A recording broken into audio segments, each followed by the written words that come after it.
안녕하세요. 축구 전문 기자 한준입니다. 지난 시즌 토트넘 허스퍼의 최전방 공격수로 커리어의 새로운 장을 열었던 손흥민 선수가 올 시즌에는 프리미어리그 공식 홈페이지가 주목하는 최고의 미드필더 후보로 이름을 올렸습니다. 전문 9번 공격수인 도미닉 솔랑키가 합류하면서 손흥민 선수가 올 시즌에는 자신의 어시스트 능력을 발휘하며 도움왕에 도전할 수 있다는 기대감이 생기고 있는 것인데요. 프리미어리그 공식 홈페이지가 분석한 손흥민 선수를 프리미엄 미드필더로 선정한 컬럼 원문, 그리고 올 시즌 손흥민 선수가 찬스메이커로서 프리미어리그 무대에서 도전하는 대기록 상황까지 총정리해드리겠습니다. 보시는 대로 손흥민 선수는 프리미어리그의 간판 스타입니다. 영국 공영방송 BBC에서도 각 팀을 대표하는 선수들로 새로운 시즌 2024-2025 시즌 프리미어리그 포스터를 공개했는데요. 토트넘의 손흥민 선수, 그리고 울버햄튼의 황희찬 선수가 얼굴을 보이고 있고요. 또 맨시티의 홀란, 리버풀의 살라, 맨유의 브루노 페르난데스 등 정말 이견 없는 팀 내 최고의 선수들이 모두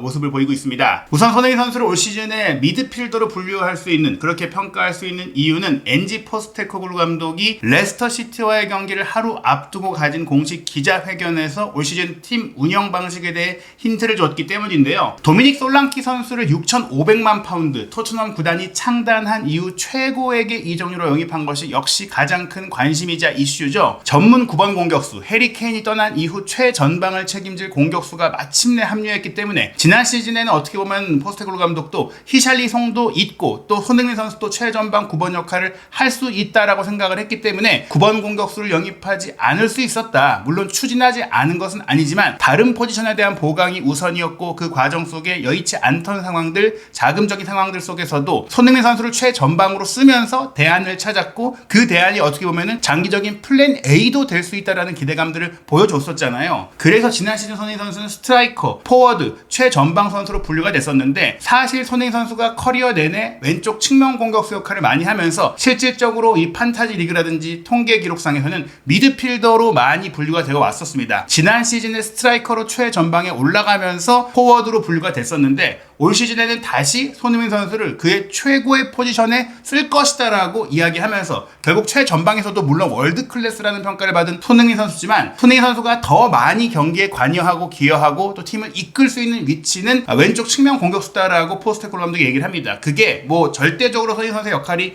그렇다, 개인적인 퀄리티가 그렇다기보다는 토트넘 팀 내에서는 손흥민 선수가 왼쪽 측면에 서야 가장 팀에 많이 도움을 줄 수 있다라고 이야기한 것인데요. 이 내용이 나온 포스테코글루 감독의 답변 내용 전체를 살펴보면요. 우선 솔랑키를 영입한 것에 대해서 계약 과정에서 제가 가진 역할은 아주 작습니다라고 해요. 즉 본인이 시작 단계부터 영입 작업을 진행하는 건 아니다. 저는 최종 결정을 내리는 사람이다. 즉 예, 아니요, 이 선수에 대한 오퍼를 진행할까요? 이 선수가 오면 괜찮을까요? 라는 이제 디렉터진과 스카우트진의 추천 과정에서 마지막 이제 결정 단계부터 함께하는 것이죠. 예, 아니요를 결정하는 게 저예요 라면서 포스테코글루 감독의 의견 없이도 추천이 올라올 수 있고 준비 작업과 관찰 작업이 이루어지지만 포스테코글루 감독의 승인 없이는 선수가 영입될 수 없다는 거죠. 그래서 솔랑키에 대해서 제가 영입한 선수라고 이야기를 하면서, 솔랑키가 우리와의 경기에서 우리를 상대로 잘했다고 생각을 했고, 또 프리미어리그에서 많은 스트라이커들이 하지 못하는 기동력을 보여줬다라고 했는데, 이 기동력도 중요합니다. 손흥민 선수가 지난 시즌 유럽 5대 리그에서 가장 기동력과 수비 가담과 전방 압박이 좋은 공격수였잖아요. 그 역할로 인해서 사실 손흥민 선수가 17득점 10도움이라는 굉장히 좋은 공격 포인트를 프리미어리그에서 기록했지만, 그 압박 과정의 기동력으로 힘을 뺐기 때문에 더 많은 득점과 도움이 가능했는데, 또 보조자들, 동료들의 플레이가 안 따라줬기 때문에 아쉬웠다. 그 부분을 채워줄 수 있는 스트라이커가 온 겁니다. 솔랑키의 움직임이 정말 인상적이었다라고 설명을 하면서, 우리가 압박을 좋아하는 것, 우리의 플레이 성향은 비밀이 아니다. 솔랑키는 훌륭한 직업 윤리, 프로 정신을 갖고 있고 또 골도 넣을 수 있는 선수다. 그는 존재감이 있고 다양한 유형의 골을 넣는 선수다라면서 우리의 플레이 방식이 솔랑키에게 적합하다고 생각하며, 또한 그의 커리어가 정말 마음에 들었다고 했는데, 앞서 많은 영국 매체들의 보도처럼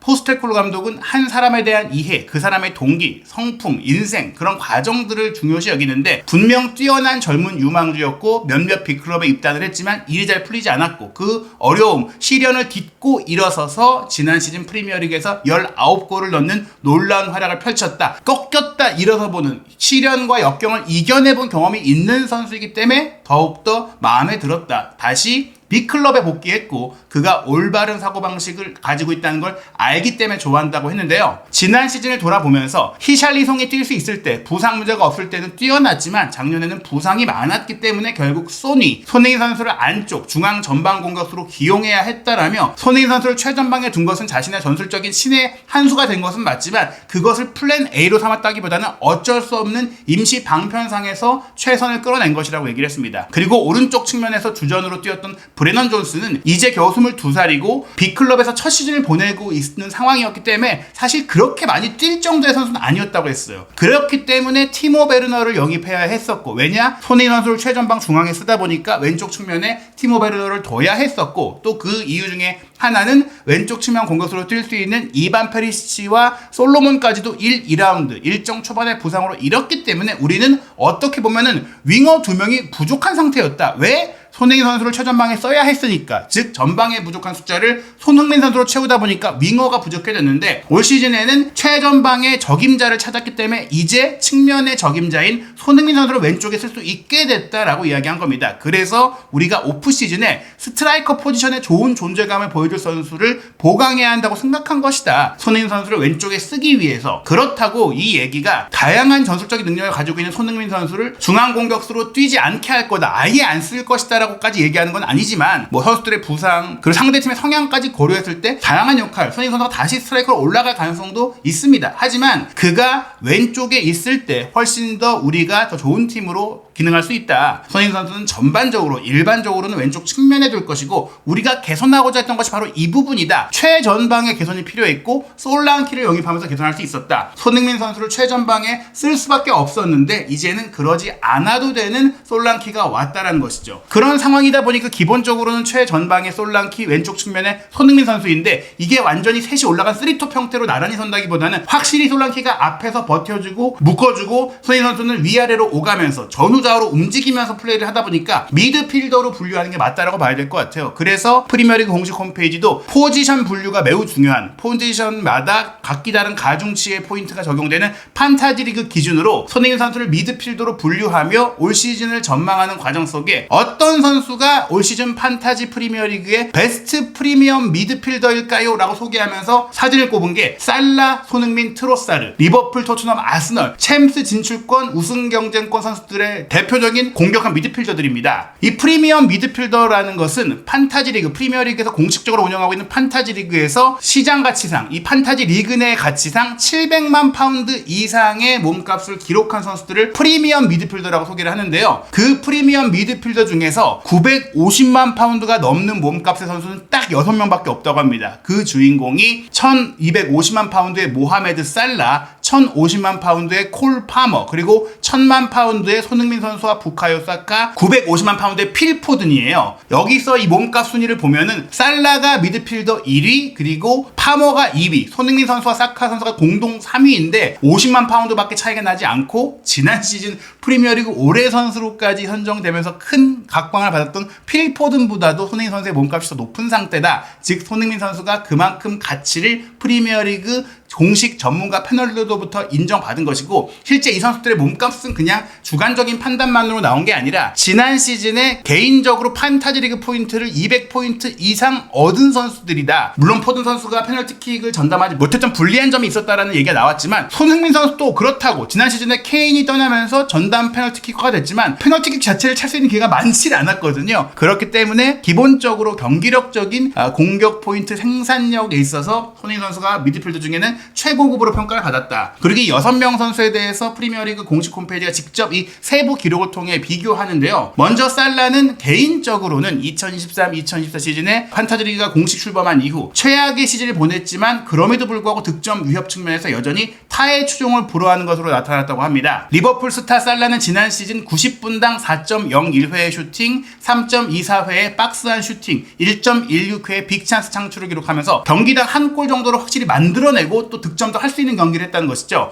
경쟁자들보다 더 나은 모습을 보였다고 했는데요. 2023-2024 시즌 판타지 리그에서 살라의 공격 포인트가 감소한 것은 15.8%로 득점 전환율이 낮았기 때문이긴 한데 그 낮다고 하는 득점 전환율도 분석상으로는 네 번째로 좋은 수치라는 점에 있어서 살라가 여전히 건재하다는 것을 보여준다고 합니다. 다른 선수들의 기록을 좀 보면요. 콜 파머가 지난 시즌 첼시에도 대단한 활약을 펼쳤잖아요. 파머가 보여준 수치가 살라의 후계자가 될 것이라는 것을 확실히 시사한다고 했는데요. 첼시의 스타 파머는 득점 전환율 부분에서 1위를 차지했는데 20.2%였습니다. 근데 이 기록이 손흥민 선수의 20.0%와 불과 0.2% 차이니까 손흥민 선수가 지난 시즌 프리미어리그 득점 전환율 2위였는데 사실상 거의 공동 1위에 가까운 수준이고 지난 시즌 후반기에 개인적 팀적 부진이 아니었다면 압도적인 득점 전환율 1위도 가능했을 것이다. 어떻게 보면은 손흥민 선수가 프리미어리그에 입성한 이후 데뷔 시즌을 제외하고 이제 통계를 내보면은 득점 전환율에 있어서 절대적인 최고가 손흥민 선수라고 할 수 있겠죠. 파머 같은 경우 9분 아니라 90분당 3.7회의 슈팅, 0.75회의 빅찬스 창출을 기록하면서 살라를 제외한 나머지 선수들 중 최고라는 평가를 받았는데요. 사카 같은 경우에는 90분당 슈팅, 박스 안에서의 슈팅, 빅찬스 창출에서 3위를 차지했고 상대적으로 낮았던 14.8%의 득점 전환율로 인해 득점 기록 자체는 좋지 않았던 것으로 평가를 받았습니다. 그리고 손흥민 선수와 포든이 각각 20.0%, 18.21%의 슈팅 전환율로 프리미어리그 최고의 피니셔로 평가받았다고 하는데요. 손흥민 선수는 이 경쟁자들 중에서 경기 90분당 슈팅이 2.62회로 가장 적었어요. 그런 점들을 고려한다면 손흥민 선수가 제한된 슈팅 기회 속에서도 대단한 득점력을 보였다는 것입니다. 그런데 또 2.62회의 슈팅 중에 박스 안에서의 슈팅이 지난 시즌 2.03회였으니까 손흥민 선수가 지난 시즌에는 최전방 공격수로 뛰면서 손흥민 존에서의 중거리 슈팅이 많이 나오지 않았다. 그렇기 때문에 올 시즌은 이 전방에서의 역할과 더불어 솔랑키와 교차에 움직이는 그 이전의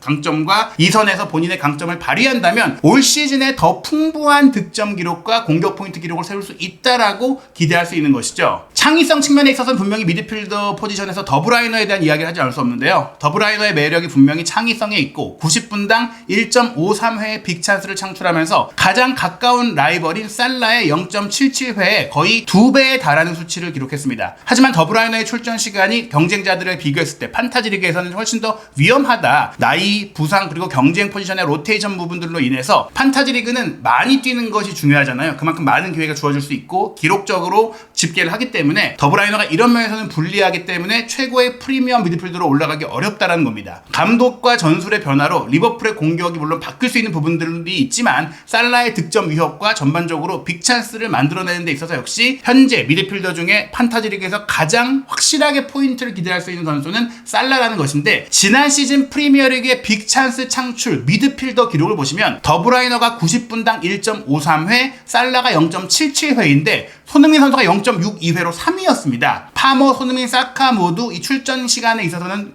굉장히 꾸준하고 비슷하다라고 프리미어리그 공식 홈페이지에서 얘기했는데요. 어찌됐거나 이 선수들이 살라만큼 중요한 선수다. 특히 그중에서 파머는 홈 13경기 중에 한 번도 결장하지 않았다. 특히 7주 차에 첼시에서 이제 이적 후 데뷔를 했음에도 불구하고 원정 경기 공격 수익률도 2위에 해당했기 때문에 파머에 대한 기대감이 크고 파머에 대한 평가가 높은 이유인데요. 지난 시즌 빅5 팀의 미드필더 중에 가장 적은 출전 시간을 가진 포든 같은 경우에는 이제 더브라이너, 홀란드 등이 있다 보니까 조금 상대적으로 내부 경쟁 속에서 포인트에 손해를 볼 수 있는 부분들도 있지만 대신 함께 시너지를 낼 가능성도 있으니까 함께 보유하는 것이 좋을 수도 있다라고 또 몰빵도 괜찮다라는 얘기도 나왔어요. 어찌됐거나 손흥민 선수는 소셜미디어 매체인 스코어 90에서 프리미어리그 개막 라운드 최고의 판타지 선수 11 예상에서 당당히 미드필드 자리에도 이름을 올렸어요. 손흥민, 파머, 로저스, 살라로 구성된 것은 로저스 선수가 이제 판타지리그 팀 자체가 제한된 예산 안에서 선수를 꾸려야 하다 보니까 들어간 것이고 손흥민, 파머, 살라에게 가장 많은 돈을 투자해라. 이 선수들이 미드필더이지만 득점까지 많이 올리니까 스트라이커, 포워드가 득점할 때보다 더 많은 포인트를 얻을 수 있기 때문에 추천한 것이죠. 그 외에 가성비 선수로 펠리스의 에제라든지 뉴캐슬의 고든,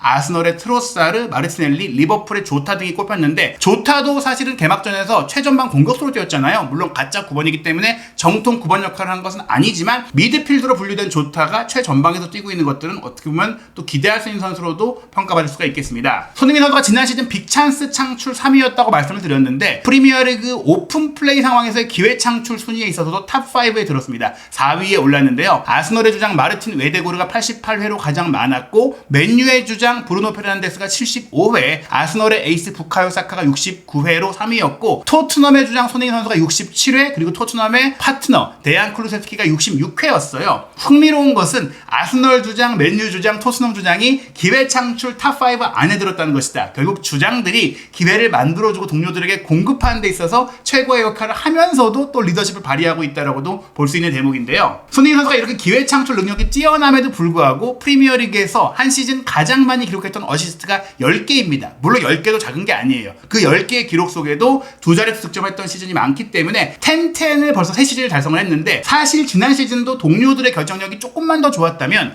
손흥민 선수가 충분히 프리미어리그 도움왕을 차지할 수 있었어요. 커리어의 득점왕과 도움왕을 모두 달성하는 흔치 않은 또 역사를 만들 수가 있었는데, 올 시즌 솔랑키가 왔기 때문에 이 도움 기록이 더욱더 향상될 수 있지 않을까. 현재 다양한 기록들을 봤을 때 손흥민 선수가 독일 공식 대회에서 10개의 도움, 잉글랜드 공식 대회에서 62회의 도움, 그리고 유럽 대항전에서 총 14개의 도움으로 현재까지 공식 경기 유럽 무대 99도움을 기록하고 있으니까 올 시즌 단 한 개의 도움만 차지해도 100개의 도움을 채우게 되고요. 또 올 시즌 솔랑키에게 정말 많은 기회를 내주면서 손케 조합 때처럼 쏜솔 조합이 통한다면 손흥민 선수가 올 시즌 한 시즌 최다 개인 도움 기록인 10개를 넘어서서 11개, 12개, 13개, 14개, 15개 가면서 도움왕까지도 노릴 수 있는 시즌이 되지 않을까. 그런 상황이 될 경우 손흥민 선수가 도전하는 또 하나의 대기록이 있는데요. 프리미어리그 통산 공격 포인트 10위권 내에 진입하면서 이제 은퇴 전에 이 대기록을 달성하는 겁니다. 손흥민 선수는 현재 프리미어리그 303경기 120골 62도움으로 182회의 공격 포인트를 공식적으로 기록하고 있고, 이 기록은 경기당 0.6개의 공격 포인트로 어마어마한, 거의 경기당 1개에 근접해가고 있는 상승 흐름을 그리는 기록인데요. 이 기록은 잉글랜드 대표 출신 공격수인 제이미 바디라든지 또 잉글랜드 축구의 레전드인 마이클 오원, 프리미어리그의 레전드이자 네덜란드의 레전드인 데니스 베르캄프, 그리고 현재 활동 중인 프리미어리그 역대 최고의 플레이메이커로 불리는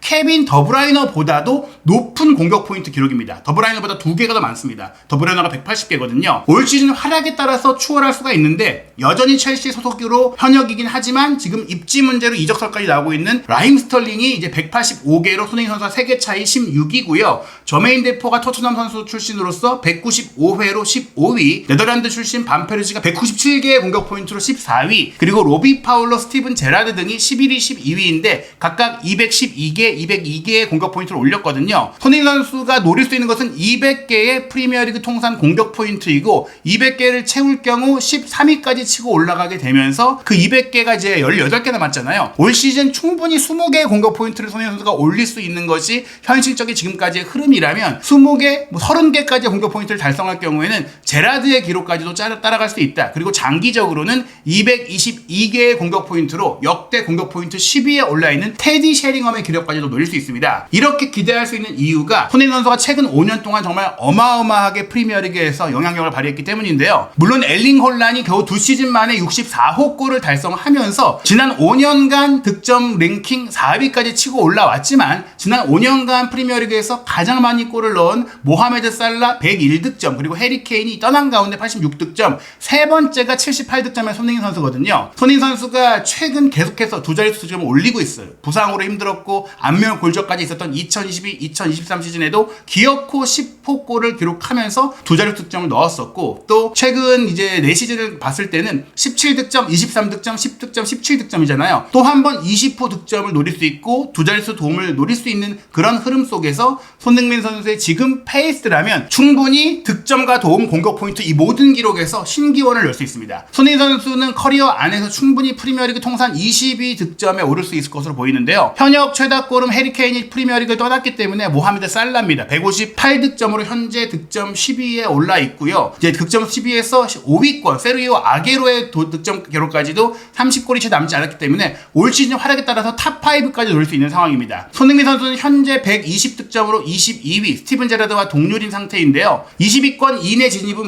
한 4골만 넣으면 충분히 가능해집니다. 라힘 스털링과 드와이트 요크가 123골로 공동 19위이기 때문에 손흥민 선수가 4골만 기록을 한다면 단독 19위로 올라갈 수 있는 상황이고, 사실 레스터시티를 상대로 다득점 경기를 많이 했기 때문에 레스터시티를 상대로 다득점, 다도움, 정말 막강한 공격 포인트를 올린다면 한 경기만 해도 많은 역사가 새로 쓰여질 수 있는 것입니다. 손흥민 선수가 레스터시티와의 경기에 선제골을 넣을 것이다라는 확률이 윌 랭크처는 저건 오류가 좀 있어서 나오다 보니까 3위고요. 또 어느 시점에든지 득점할 것이다라는 것은 1위, 해트트릭을 기록할 것이라는 것도 1위로 스포츠 베팅 업체들의 전망이 나오고 있습니다. 한국 시간으로 8월 20일 화요일 새벽 4시에 킥오프하는 토트넘의 올 시즌 개막전 레스터시티와의 원정 경기, 과연 손흥민 선수가 어떤 대기록을 달성할지, 또 토트넘은 어떤 플레이를 보여줄지 한준TV 구독, 좋아요, 알림 설정으로 빠르게 최신 영상 확인하시기 바랍니다.